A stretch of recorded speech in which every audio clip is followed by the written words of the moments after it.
এইবাৰ দুৰ্নীতি নিবাৰক শাখাৰ জালত পৰিল আৰক্ষী বিষয়া।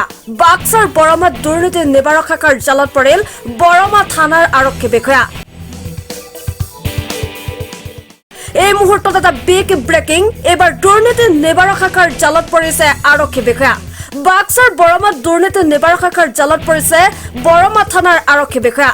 বৰমা থানাৰ সহ উপ পৰিদৰ্শক বিষয়া সুবল ৰয় এইবাৰ দুৰ্নীতি নিবাৰক শাখাৰ জালত পৰিছে। আৰক্ষীয়ে জব্দ কৰা বাহন মোকলাই দিয়াৰ নামত লৈছিল টকা। থানাৰ চৌহদৰ ভিতৰতে দুৰ্নীতি নিবাৰক শাখাৰ জালত পৰে উক্ত আৰক্ষী বিষয়াগৰাকী।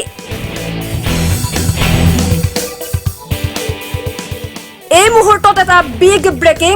দুৰ্নীতি নিবাৰক শাখাৰ জালত পৰিছে বৰমা আৰক্ষী থানাৰ আৰক্ষী বিষয়া। আৰক্ষীয়ে জব্দ কৰা বাহন মোকলাই দিয়াৰ নামত লৈছিল আৰক্ষী বিষয়া এজনে টকা।